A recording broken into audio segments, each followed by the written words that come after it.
Okay, kain. Almost 50% yung natitipid ko dito sa kanilang pagkain. Ubos agad.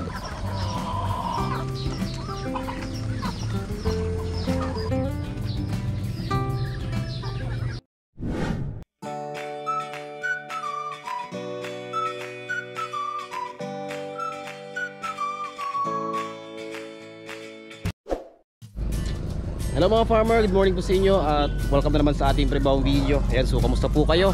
So ngayon po ay kakatapos ko lang maglinis ng mga pilapil dito sa palayan namin. Ayan, at nagsisimula na naman na preparation sa pagtatanim ng palay. Ayan, so maganda yung panahon ngayon kasi nga tuloy-tuloy yung ulan, no? So magandang pangitan ito para makapagsimula na rin sa land preparation yung mga tao dito. So shoutout nga pala sa kapwa natin magsasaka dyan na patuloy na lumalaban kahit na sobrang hirap yung sitwasyon bilang isang magsasaka ng palay. Yan, so sobrang mahal ng mga presyo ng mga bilihin, pero sobrang napakamura rin ng bili ng palay sa atin. Pero ganoon pa man, kailangan magpatuloy para sa ating pamilya at para sa ating pangkabuhayan. So bilang parte na rin ng paglilinis natin dito mga farmer, so nakita nyo po yan yung ating mga Madrid de Agua dito. Yan, sobrang dami na po at nakausli na halos lahat dito sa aming palayan. So ang gagawin natin dyan ay kukunin natin yan at bibigay natin sa ating mga alagang baboy tsaka manok. Pero di natin maubos yan dito ngayon. So bukas o mamayang hapon ay babalikan natin yan. At yun, so wanto sawa nga yung ating mga baboy dito, no, sa ating tanim na Madrid de Agua kasi nga sobrang dami, sobrang taas na rin. So sa mga nagbabalak pala na gustong umorder ng ating Madrid de Agua cuttings, so available na po ulit. At message nyo lang po ako sa ating Facebook page ng Mahuma TV para mai-prepare natin yung mga orders ninyo. Ayan, sobrang dami yan mga farmer. Tapos meron pa dun sa kabila, yun dun sa aming taniman ng saging, meron pa dun. So halos araw-araw nakakalibre tayo ng pagkain dito sa aming mga alagang baboy tsaka manok. Ayan. So sa mga bago nga pala dito sa channel, huwag kalimutan mag-subscribe at syempre pakisama na rin yung notification bell para sa more updates natin at more tips sa pag-alaga ng baboy at iba pang mga pamaraan natin sa pagsasaka na kung saan ay pwede natin pagkakitaan. Yan sa mga farmer, tara, kuha tayo. Yan. So tatanggalin natin yung mga nakausli dito sa palayan para maging malinis na rin tingnan. Yan, so yung mga sanga na ito ating tatanim yan pagka nakuha na natin ng dahon bilang pambigay natin sa ating mga alagang baboy tsaka manok. Grabe, sobrang dami. So di natin maubos to ngayon, babalikan natin bukas or mamayang hapon.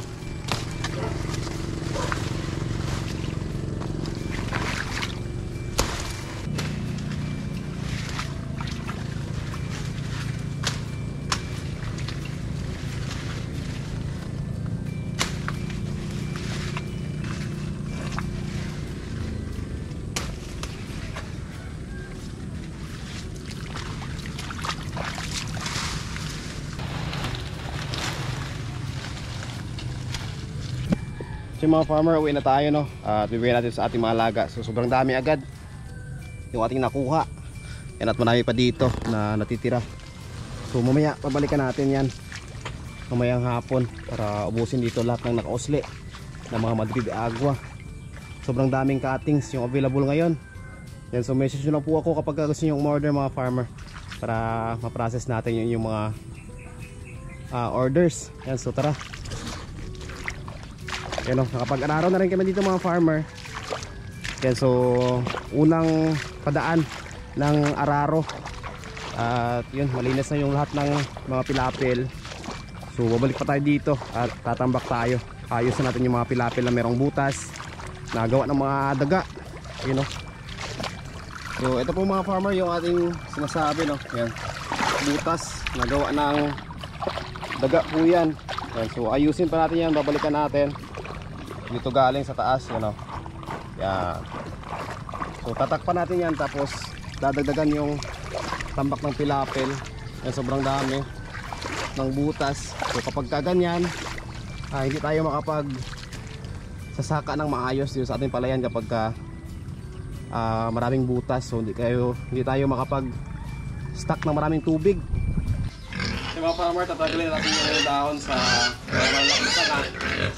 diretso bigay na natin sa ating mga alaga.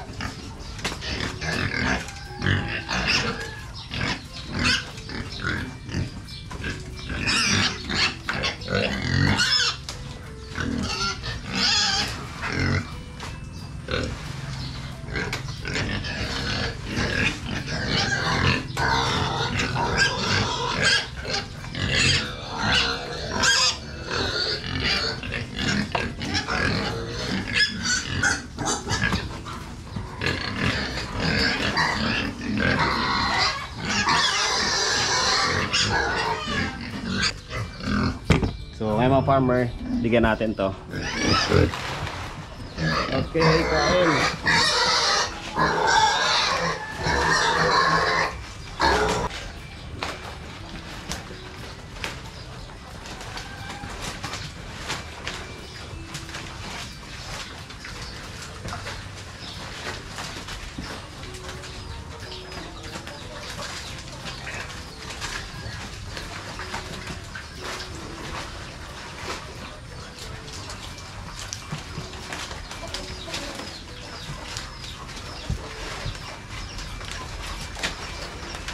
So mga farmer, gusto nila. So pwede natin ito ibigay ng diretsuhan. Pwede natin itong gawing fermented Madrid de Agua. So meron akong video na ginawa tungkol sa kung paano mag-ferment ng Madrid de Agua. So pakicheck na lang mga farmer para malaman nyo kung ano yung proseso.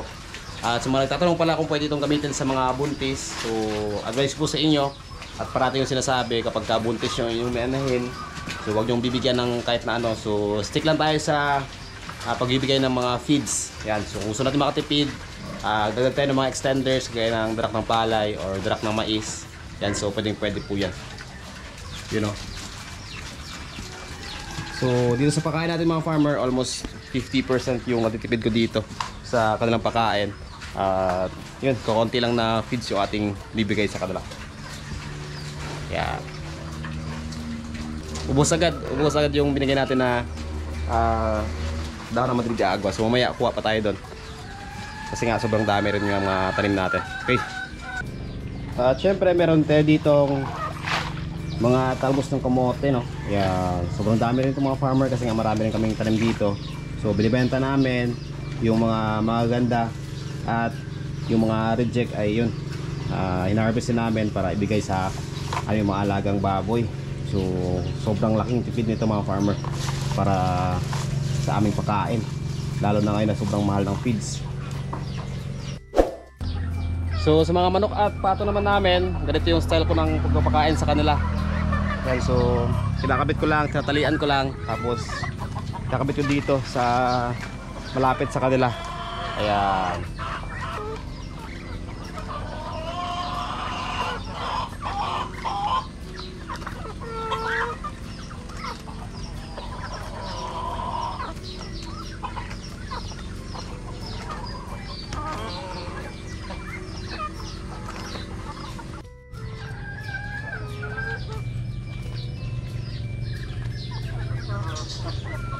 So ay mga farmer, pinagpepesta ng ating mga manok at pato. So ating naikabit na Madrid de Agua na dahon. Ayun. So sa mga hindi pa nakakaalam mga farmer, ang Madrid de Agua ay napakayaman yan sa nutrients kung saan ay nakatulong sa ating mga alaga, no? So especially yung crude protein. So ang crude protein ay makita po natin yan bilang pangunahing sangkap ng ating mga feeds na binibigay na pagkain sa ating mga alaga. So ibig sabihin kapag nagbigay tayo ng mga ganito Madrid de Agua sa kanila bilang pagkain, ay parang nagbigay na rin tayo ng commercial feeds, no, sa kanila. So napakaganda at napakarami pa dito mga pwede natin mapagkunan ng mga organic na mga pagkain kung saan ay makuha lang natin ng libre kapag yun, masipag na tayo sa paghahanap at pagkuha. So baka bukas ay kukuha rin tayo ng mga azula dun sa palayan kasi nga sobrang dami rin dito mga farmer. So bukas ay papakita ko sa inyo. Okay, so yan, tapos tayo dito sa ating gawain at you know, nagpepesahan pa rin nila. So yung iba wala nang pakialam kasi nga kakabigay lang natin ng pagkain at baka mamaya yan. So okay lang naman dito kasi nga walang masyadong sikat ng araw kasi nga napakaraming puno. So safe na safe yung ating mga manok at pato dito, pati na rin yung ating mga dahon na naikabit ay hindi yan malalanta ng bigla-bigla. Okay. So ay mga farmer, nakita na naman kung gaano ka gusto ng ating mga alaga, no? Yung ating Madrid de Agua. Ayan, so sa mga gusto palang umorder, so ito po yung ating binibenta dito, yung sanga ng ating Madrid de Agua. So isang piraso ay 10 piso yung ating pagbenta. So sa mga gusto umorder, message lang po kayo sa ating Facebook page account ng Mangunguma TV. At pag-usapan natin doon kasi nga nagbibigay po ako ng discount sa mga sulit natin na subscriber, sulit natin mga followers na gustong magtanim ng ganitong klase ng pagkain sa ating mga alaga. So talagang makakatipid tayo dito ng almost 50% sa ating pagkain sa sobrang mahal ngayon ng feed. So kinakailangan marunong tayong dumiskarte para siguro ay magiging malaki yung kikitain natin sa pag-alaga ng mga hayop kagaya ng baboy tsaka manok. Ayan, so sa mga gustong umorder nito na mga malalayong lugar, so nakapag-ship na rin tayo or nakapag-deliver na rin tayo parte ng Luzon at Mindanao. So halos iba't ibang sulok ng Pilipinas ay nakapagpadala na tayo. So kapag iniisip nyo na baka malanta bago dumating yung mga sanga na ito, so based dun sa ating mga subscriber na nakapag-order na part ng Ilocos, Zamboanga or di kaya Surigao, so wala naman tayong natatanggap na mga bad feedback galing sa kanila na nagkaroon ng problema yung ating mga pinadala. So meron tayong technique dyan na ginagawa na kung saan ay binabalot natin ng dahon ng saging yung mga sanga nito bago natin i-ship, at yun, maiwasan natin yung pagkalanta. So kapag naitanim na natin yung sanga na ito, so ganito yung magiging itsura niya. Ayan. So eto, nilagay ko lang dito muna sa sako ng semento, at yun, buhay na buhay naman, at ito yung ating tatanim din dun sa ating taniman para makapagparami pa tayo. Okay, so yun lang mga farmer, at yun, message kayo sa ating Facebook page ng Mangunguma TV. At sa mga nagtatanong pala kung saan mabibili yung ating ginagamit na feed supplement, no, yung King's Vita Plus. Ayan, so marami kasi tayong natatanggap na mga comment dun sa ating mga subscribers, mga viewers natin na wala daw available sa kanilang area. So pwede ito mabili sa Shopee or Lazada. So lalagay ko na lang yung link sa ating description ng ating video or di kaya sa ating comment section para na sila ma-access nyo po yung shop na pwede nyo pagbilhan ng ating King's Vita Plus. So napakaganda nitong gamitin kasi nga pwede natin itong i-direct ihalo dun sa pagkain nila or di kaya ay sa tubig. So isang kutsara sa 3 kilong feeds or di kaya ay isang kutsara sa 4 na litrong tubig. So napaganda itong gamitin kasi nga sobrang nakatulong ito para sa ating alaga bilang maintenance nila. Kasi nga napakarami nating pwedeng makuha kagaya ng multivitamins, minerals, amino acids, electrolytes at probiotics. Yan, so talagang siksik at liglig yung ating feed supplement na King's Vita Plus. Okay? So para sa karagdagang katanungan, so pwede kayong mag-comment sa ating comment section or di kayo mag-message sa ating Facebook page. Or kung meron man kayong gustong i-clarify, so marami na tayong nagawa ng mga videos tungkol sa pag-alaga ng baboy at tungkol na din sa pagsasaka ng palay. So pwede nyo balikan yung mga videos natin na ginawa. At yun, makita nyo po doon. So almost 100 plus na videos na yung ating nagawa.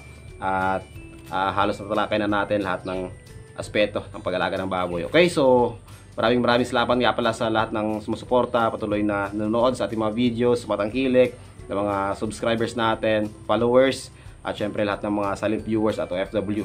Yan, so maraming salamat po sa inyo. So bago tayo magtapos mga farmer, shoutout mo tayo sa ating napakasulid at walang sawang nanonood sa ating mga videos na ginagawa. So shoutout tayo kay Sir Christopher Tuazon, kay Ma'am Adelia Lopez, kay Sir Rodrigo Esplana, ganoon po kay Sir J. Basilio at kay Sir Joseph Garisa ng team ng King's Vita Plus. Maraming salamat po sa inyo.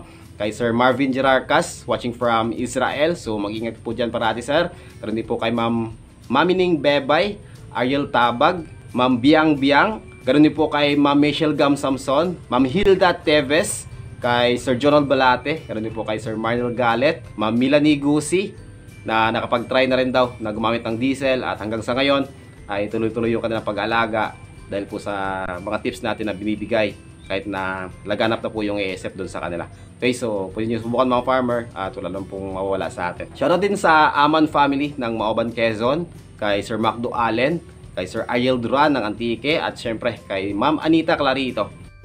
Pabisita ng mga farmer at subscribe sa mga YouTube channel na Onag Backyard Farm, Probinsyanang Magbababoy, Agriwen and Adventures, Madiskarting Situring, Rick TV, Ma'am Lynn From D at kay Rolls Farm Life. So yun mga farmer, maraming salamat sa inyong panonood at abang-abang ulit sa mga videos natin na gagawin. At sa mga hindi po nakapag-subscribe ay pa-subscribe na lang din po para lagi po kayo updated sa mga gagawin para at mga videos, mga tips, tutorials, mga farming ideas, ang sanay pwede yung pagkakita. So hanggang sa muli mga farmer, happy farming!